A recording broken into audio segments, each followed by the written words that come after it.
BRS పార్టీలో ఏం జరుగుతుంది? అధినేత కేసీఆర్ ను కవిత ప్రశ్నించడం ఏంటి?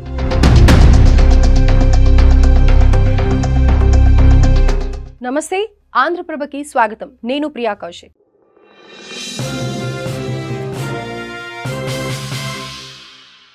బీఆర్ఎస్ పార్టీలో ఏం జరుగుతుంది?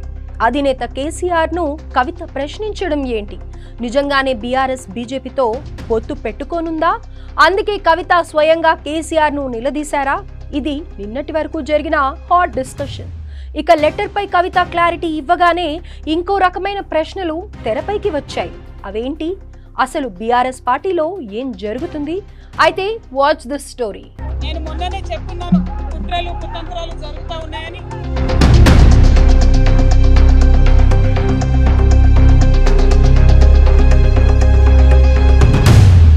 బీఆర్ఎస్ అధినేత మాజీ సీఎం కేసీఆర్ ను ప్రశ్నిస్తూ ఆయన కుమార్తె, పార్టీలో కీలక నాయకురాలు కల్వకుంట్ల కవిత ఓ లెటర్ రాశారంటూ నిన్నటి వరకు సోషల్ మీడియాలో జోరుగా చర్చ జరిగింది. కేసీఆర్ ను నిలదీస్తూ కవిత లెటర్ రాయడంపై బీఆర్ఎస్ లో ఏదో జరుగుతుందని అందరూ భావించారు. బీజేపీతో పొత్తులన్న ఆరోపణల్లో కూడా నిజముందని అభిప్రాయం వ్యక్తం చేశారు. అయితే వాటన్నింటికి ఫుల్ స్టాప్ పెట్టేశారు కవిత. అమెరికా పర్యటన ముగించుకుని వచ్చిన ఆమె తాను రాసిన లెటర్ పై క్లారిటీ ఇచ్చారు. కేసీఆర్ గారు దేవుడు, నా పర్సనల్ ఎజెండా ఏమీ లేదు, నాకు వ్యక్తిగతంగా ఎవరి మీద ద్వేషం లేదు, ఎవరి మీద ప్రేమ లేదు. నేను మొన్ననే చెప్పున్నాను, కుట్రలు కుతంత్రాలు జరుగుతూ ఉన్నాయని. బీజేపీ కానీ కాంగ్రెస్ కానీ తెలంగాణ ప్రజలకు పెట్టింది ఏమీ లేదు. రెండు పార్టీలు కూడా తెలంగాణను ఫెయిల్ చేసినాయి. ఆ రెండు పార్టీలకు కూడా ఆల్టర్నేటివ్ కేసీఆర్ గారి నాయకత్వమే. ఆ కేసీఆర్ గారి నాయకత్వంలోనే తెలంగాణ ముందుకు వెళ్తుందని చెప్పి నేను బలంగా నమ్ముతా ఉన్నాను. కాంగ్రెస్ బీజేపీ పార్టీలు బాగా సంబరపడుతున్నట్టున్నాయి. కోతి కొబ్బరికాయ దొరికినట్టుగా ఏదో బీఆర్ఎస్ పార్టీ ఆగమైంది, కేసీఆర్ గారికి అంత సీన్ లేదు. మా నాయకుడు కేసీఆర్ గారే. కేసీఆర్ గారి నాయకత్వంలోనే తెలంగాణ బాగుపడుతుంది, ముందుకు పోతుంది. 2 వారాల కిందట కేసీఆర్ కు ఆ లేఖ రాసింది తానేనని చెప్పారు కవిత. అయితే ఆ లెటర్ ఎలా బయటికి వచ్చిందో తెలియదని, దాని బహిర్గతం వెనుక ఉన్నది ఎవరో తేలాలని చెప్పారు. కేసీఆర్ కు గతంలోనూ ఎన్నోసార్లు లేఖ రాశానని, కానీ ఇప్పుడు ఆ లేఖ లీక్ కావడం పలు అనుమానాలకు తావిస్తుందన్నారు కవిత. తమ కుటుంబం, పార్టీ రెండూ ఐక్యంగానే ఉన్నాయని వెల్లడించారు. అయితే ఎప్పటి తరహాలోనే ఫీడ్బ్యాక్ ఇవ్వడానికి లెటర్ రాసినట్లు చెప్పారు. ఇందులో ఇటీవల జరిగిన బీఆర్ఎస్ సభ గురించి యావత్ తెలంగాణ ప్రజలు ఏమనుకుంటున్నారో లేఖలో చెప్పానన్నారు. అంతేకాని తనకు ఎలాంటి వ్యక్తిగత ఎజెండా లేదని స్పష్టం చేశారు.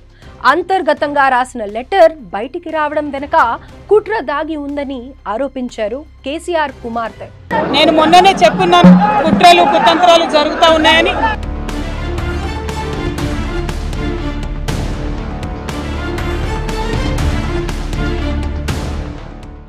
అంతర్గతంగా రాసిన లెటర్ బయటికి రావడం వెనుక కుట్ర దాగి ఉందని ఆరోపించారు. కేసీఆర్ కుమార్తె అయిన తన లెటరే ఇప్పుడు లీక్ అయింది. పార్టీలో తన పరిస్థితి ఇలా ఉంటే మిగిలిన వారి పరిస్థితి ఎలా ఉందో అర్థం చేసుకోవచ్చని తెలిపారు. నేను మొన్ననే చెప్పున్నాను, కుట్రలు కుతంత్రాలు జరుగుతూ ఉన్నాయని. నేను చెప్పిన కొద్ది రోజుల్లోనే మరి నేను అంతర్గతంగా కేసీఆర్ గారికి రాసినటువంటి ఉత్తరం బహిర్గతం కావడం అన్నది ఏం జరుగుతుందో అన్నది పార్టీలో ఉన్నటువంటి మనందరం, తెలంగాణ ప్రజలందరూ కూడా ఆలోచించుకోవాల్సినటువంటి విషయం. కేసీఆర్ దేవుడని చెప్పారు కవిత. అయితే ఆయన చుట్టూ కొన్ని దయ్యాలు ఉన్నాయని, వారి వలనే పార్టీకి తీవ్ర నష్టం జరుగుతోందని ఆరోపించారు. పార్టీ మనుగడలో ఉండాలంటే కొవ్వోట్లను బయటికి పంపాలన్నారు. లేకపోతే ఇటువంటి కుట్రలు కుతంత్రాలే జరుగుతాయని చెప్పారు. తాను ఈ విషయాన్ని ఇప్పటికే పార్టీ అధిష్టానానికి చెప్పానన్నారు. ఆ విషయం చెప్పిన అతి కొద్ది రోజుల్లోనే తన లేఖ బహిర్గతమైందంటే పార్టీలో ఏం జరుగుతుందో అర్థం చేసుకోవచ్చు అన్నారు. మా నాయకుడికి రాసినటువంటిది అటువంటిది బహిర్గతమైందంటే మరి దాని వెనుక ఉన్నది ఎవరన్నటువంటిది ఆలోచించుకోవాల్సినటువంటి సందర్భం.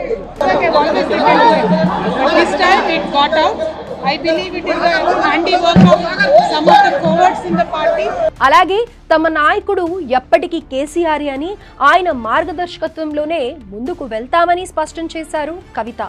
పార్టీలో లోపాలన్నీ సవరించుకోవాలని, అలా అయితేనే భవిష్యత్తు ఉంటుందన్నారు.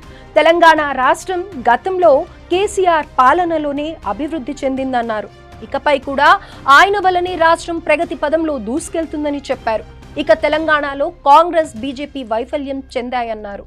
ఆ రెండు పార్టీలకు కేసీఆరే ప్రత్యామ్నాయమని చెప్పారు. అయితే తన లెటర్ లీక్ కావడంపై కాంగ్రెస్, బీజేపీలు సంబరపడిపోతున్నాయని మండిపడ్డారు. కేసీఆర్ గారు దేవుడు. బీజేపీ గానీ కాంగ్రెస్ గానీ తెలంగాణ ఏమీ లేదు. రెండు పార్టీలు కూడా తెలంగాణను ఫెయిల్ చేసినాయి. ఆ రెండు పార్టీలకు కూడా ఆల్టర్నేటివ్ కేసీఆర్ గారి నాయకత్వమే. ఆ కేసీఆర్ గారి నాయకత్వంలోనే తెలంగాణ ముందుకు వస్తుందని చెప్పి నేను బలంగా నమ్ముతా ఉన్నాను. కాంగ్రెస్, బీజేపీ పార్టీలు బాగా సంబరపడుతున్నట్టున్నాయి. కోతి కొబ్బరికాయ దొరికినట్టుగా ఏదో బీఆర్ఎస్ పార్టీ ఆగమైంది, కేసీఆర్ గారికి అంత సీన్ లేదు. మా నాయకుడు కేసీఆర్ గారే. కేసీఆర్ గారి నాయకత్వంలోనే తెలంగాణ బాగుపడుతుంది, ముందుకు పోతుంది. మొత్తంగా లేఖ రాసిందైతే కవిత అనే క్లారిటీ వచ్చినప్పటికీ అసలు ఆ లెటర్ ఎలా బయటికి వచ్చింది? మరి కవిత చెబుతున్నట్లు పార్టీలో ఉన్న కోవోట్లు ఎవరు? సొంత పార్టీ నేతలే కుట్రలు, కుతంత్రాలు చేస్తున్నారని ఆమె ఎందుకు ఆరోపించారు? ఇదంతా కాస్త పక్కన పెడితే అమెరికా నుంచి హైదరాబాద్కు వచ్చిన కవితకు స్వాగతం పలకడానికి బీఆర్ఎస్ శ్రేణులు ఎందుకు రాలేదు?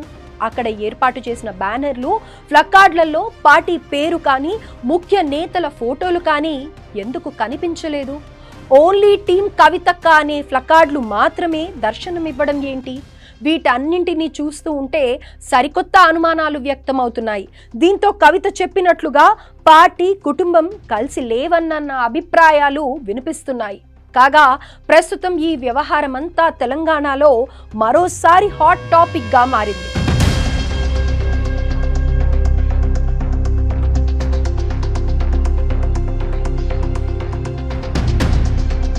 కేసీఆర్ గారు దేవుడు. బీజేపీ గానీ కాంగ్రెస్ గానీ తెలంగాణ ఏమీ లేదు. రెండు పార్టీలు కూడా తెలంగాణను ఫెయిల్ చేసినాయి. ఆ రెండు పార్టీలకు కూడా ఆల్టర్నేటివ్ కేసీఆర్ గారి నాయకత్వమే. ఆ కేసీఆర్ గారి నాయకత్వంలోనే తెలంగాణ ముందుకు వస్తుందని చెప్పి నేను బలంగా నమ్ముతా ఉన్నాను. కాంగ్రెస్, బీజేపీ పార్టీలు బాగా సంబరపడుతున్నట్టున్నాయి. కోతి కొబ్బరికాయ దొరికినట్టుగా ఏదో బీఆర్ఎస్ పార్టీ ఆగమైంది, కేసీఆర్ గారికి అంత సీన్ లేదు. మా నాయకుడు కేసీఆర్ గారే. కేసీఆర్ గారి నాయకత్వంలోనే తెలంగాణ బాగుపడుతుంది, ముందుకు పోతుంది.